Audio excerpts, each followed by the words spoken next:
First, I would like to thank the organizing. My topic today will be ablative therapy of small renal cell carcinoma.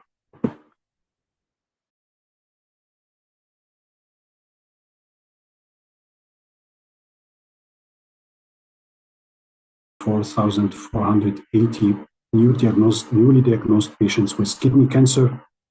The distribution of cases, as you see in this pie chart, is more in Asia, Europe, and in North America, and we have a very small number of patients recorded in Africa. Actually, I'm not sure if this is related to the underdiagnosed cases or the lack of surveillance examination or lack of registration of all reported cases. I'm not sure why is this distribution, but these are the statistics that we have. In Germany, we have in the year 2023 about 23,500 newly diagnosed cases with malignant neoplastic lesions of the kidney. And this doesn't include cases of urothelial carcinoma. So these are most probably in 2023 in Germany.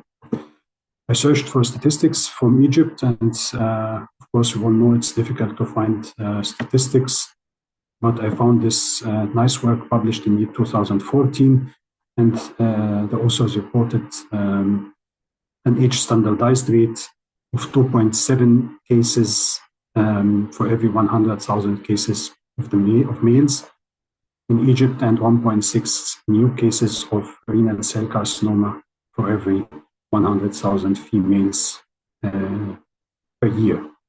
Again, I'm not sure if these statistics reflect the actual number of cases, because we all know not all cases will be registered, centrally registered, and included in the statistics. But at least this is the statistic that is now available, or that's the lead statistic that is available, and the authors gave an estimate of the number of newly diagnosed cases in the year 2020.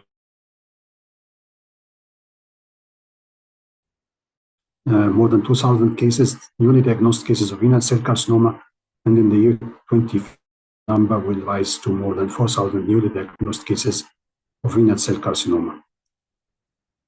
What is the role of interventional radiology in renal cell carcinoma? Actually, we have several indications as an interventional radiologist.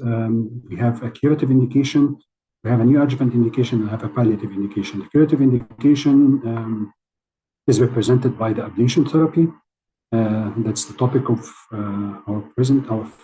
that's our topic today. The second indication is the neoadjuvant indication, which is embolization before surgery, and it has been proven that the embolization, preoperative embolization, will decrease the amount of bleeding during surgery, decrease the time of the operative time, and accordingly decrease the rate of complications during surgery. Although this is a little bit, there are different opinions regarding this indication, but in many centers it's a well-established indication for embolization. And then we have the palliative indication, and this includes embolization of cases with large renal cell carcinomas, which are bleeding with massive hematuria, and these patients and the embolization might be a life-saving.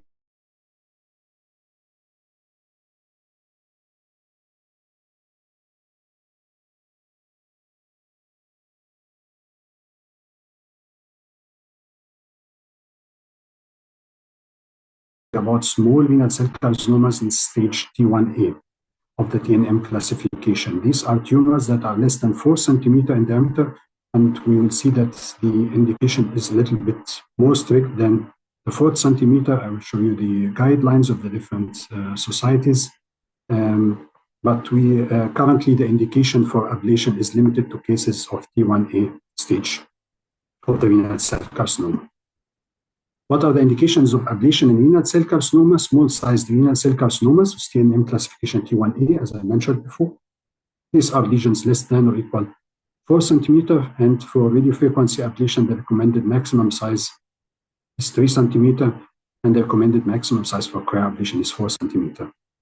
And it is most of the societies or most of the guidelines that are available restrict the ablation for patients with comorbidities, high-risk patients or patients with contraindication for surgery, patients with a single kidney or with patients with hereditary renal cell carcinoma or carcinomas on both sides, and patients refusing the surgical option.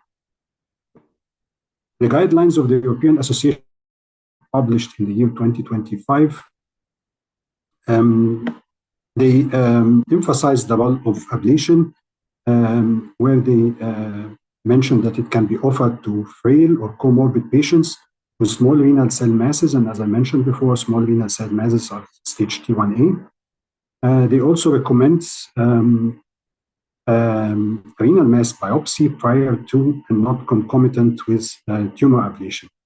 The reason why is that is the current recommendation to be prior to the ablation is that the up to 45% of cases that were ablated were proven to be benign lesions. So if you perform the biopsy, the practice was that we perform the biopsy and try to perform the ablation through the same track. And that was the practice before, but after proving that up to 45% of cases were ablated were now the recommendation is to perform a biopsy prior to the ablation, and then when you receive the results of the biopsy, you proceed with your ablation. There is also a strong consensus that you should discuss the harms, benefits with regards to oncological outcomes and complications with tumor ablation and active surveillance. And radiofrequency ablation, as I mentioned before, should not be offered to patients with tumors more than 3 centimeter and cryoablation with tumors more than 4 centimeter. The guidelines of the American Urological Association published in the year 2021 were similar to those published from the European Society of European Association of Urology. There is also the indication also in stage T1A, solid renal masses less than 3 centimeter. They are a little bit strict than the European. They restrict the size to the 3 centimeter size. And both radiofrequency ablation and cryoablations are options. And again, they emphasize the role of biopsy prior to the ablation, or at least at the time of ablation. The biopsy should be preferably performed in a coaxial technique, and it should be a core biopsy and not a fine needle biopsy. Of course, this is reserved for patients or cystic lesions with solid components.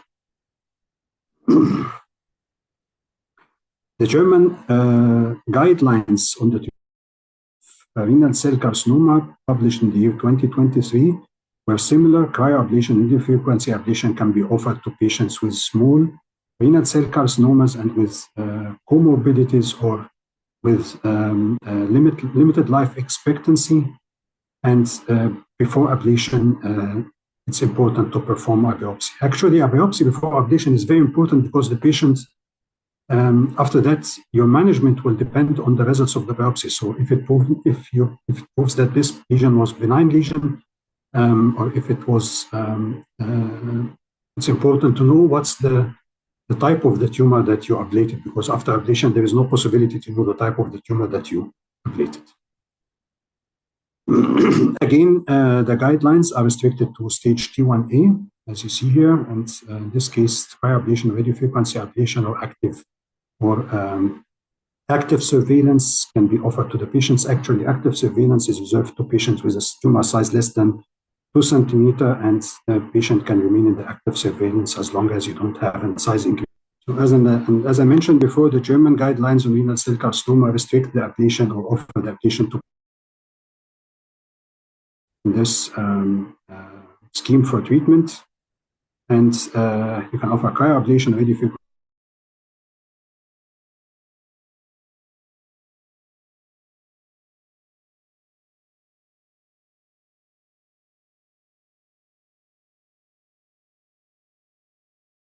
Every year. So these are cases of active surveillance, or you can offer, of course, the ablation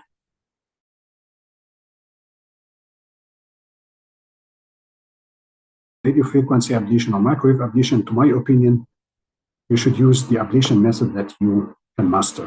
So if you are good in using radio frequency ablation, use it. If you are good at microwave ablation, use it. And if you can use cryoablation, use it, because actually the results, as I will show you later, are similar between the three methods. For each ablation method, there are pros and cons. For microwave ablation, for example, we have a shorter intervention time. We can use multiple antennas at the same time. And the problem with microwave ablation is that you have an oval-shaped ablation zone. Of course, this problem can be solved by new technique or new antennas with a new technique or new technology called thermosphere, which can deliver a relatively round ablation zone. For radio frequency ablation, it's the most widely used method and the most widely studied method of ablation. Cons of the radio frequency ablation include skin burns, long time of intervention, and heat sink effect if you are near to a major vessel, which reduce the temperature in the tumor zone. Cryoablation allow real-time monitoring through visualization of the ice ball. Multiple probes can be used at the same time. The problem is that it requires a long time of intervention. I have here a couple of examples. The first example was a 73-year-old female patient with recurrence following partial nephrectomy on the left side. The patient has got renal cell carcinoma, and after 1 year, she developed recurrence in the left kidney, and she refused a second operation. So she was referred to us for the ablation. As you see here, the tumor is located in the upper part of the left kidney, has a size of 1.7 centimeter. The problem with this lesion is that when you perform a CT-guided intervention, you won't be able to see this tumor unless you give contrast medium. And the problem with the contrast medium, till you perform your biopsy and reach the lesion with your antenna, you will not be able to see the lesion. So the decision was made to mark the lesion with lipidol. So before the ablation, we did a small intervention. We embolized the tumor with lipidol. So this is a form of permanent contrast enhancement of the lesion through lipidol. And as you see, after lipidol, the real size of the tumor was 15.7 millimeters. So it's about 1.6 centimeter in size. The major problem is that after ablation of the tumor, of course, the visualization of the tumor is very nice here, but after ablation of the tumor, when you perform follow-up, you have to rely only on the size of the tumor, and you will not be able to see the enhancement, because after devascularization of the tumor to ablation, the lipidol will remain in position and will not be washed out. So these are two images. The first one is during the intervention, and as you see, we had an extrathoracic approach. We came here from caudal, and we punctured in a caudocranial direction to avoid going through the pleura and through the lung. And we have a nice positioning of the antenna in the middle of the lesion. And this is the CT follow-up on the next day following the ablation. It was performed without contrasts. You see the size of the tumor, and it's nicely no complications, no hematoma or perirenal hematoma in the intervention zone. This is the first follow-up after 2 months, and you see the size of the tumor reduced to 11.7 millimeter, and you see here lack of enhancement around the tumor. This is due to the safety margin that we ablated with the tumor, and this is the follow-up after 8 months. The size reduced to about 8 millimeter, and you see again there is lack of enhancement around the tumor. So this was a successful ablation of this recurrent tumor in the left kidney. We have another case here of cryoablation. The patient is a 73-year-old male patient with renal cell carcinoma on the left side, and he had a previous partial nephrectomy. On the right side, you see here a lesion in the upper part of the left kidney. And again, this lesion was marked with lipidol. And you see the lesion here during the intervention. We marked the lesion with lipidol in order to visualize it clearly during the intervention. Here you see the cryoablation electrode. We needed only one here, inserted only one electrode here to ablate the lesion. And this is the immediate follow-up after 24 hours. You see complete devascularization of the lesion and lack of contrast enhancement in the lesion. CT follow-up after 12 months shows an area of scarring and no active tumor tissue. What are the complications of ablation of renal cell carcinoma? Post-ablation syndrome, 32% of cases, hematuria, perirenal hematoma. The incidence is a little bit higher with cryoablation. Injury to nearby structures like liver, colon, suprarenal gland. Of course, you can perform hydrodissection to displace nearby structures. If you are nearby to structures, you can use a different approach. Injury to the ureter or renal pelvis. Urinoma formation, stenosis of the ureter, dissemination of malignant cells. We routinely perform a track ablation with microwave ablation. And these are rare complications, of course, the dissemination of malignant cells, but still there is a possibility that this might happen. This is a systemic review and meta-analysis of the literature since 2012. And this was published in the year 2018. You see here that we have very good results regarding the 5-year survival, overall survival of more than 80% of the patients had more than 5 years survival in this analysis. Long-term survival after percutaneous radiofrequency ablation. In this study, the authors had a follow-up period of up to 10 years. So we have a very nice documentation of the follow-up following ablation. And after 10 years, the local tumor progression-free survival rate was 92%. The respective renal cell carcinoma specific survival rate after 10 years was 86%, and the overall survival rate was 34%. And what's good about the study is that there were 31 deaths after 10 years, and of these deaths, 2/3 of the deaths were not related to renal cell carcinoma. So actually, even the patients who died after the follow-up period, 2/3 of them were not related to the renal cell carcinoma. This means a complete cure of the tumor. Again, percutaneous cryoablation, the 5-year survival rate as published was 97% after 5 years. So these are very good results for the cryoablation, and a very nice work addressing the comparative evaluation of the therapeutic and renal function outcomes following radiofrequency ablation, cryoablation, and microwave ablation for tumors of T1A, renal cell carcinoma. And the authors report that radiofrequency ablation, cryoablation, microwave ablation are equivalent at 2 years for treatment of T1A, renal cell carcinoma for therapeutic outcomes, stability of renal function, and no adverse event rates. So the 3 methods were similar regarding the 2-year survival rates and regarding the ability of tumor control. What about comparison to partial nephrectomy?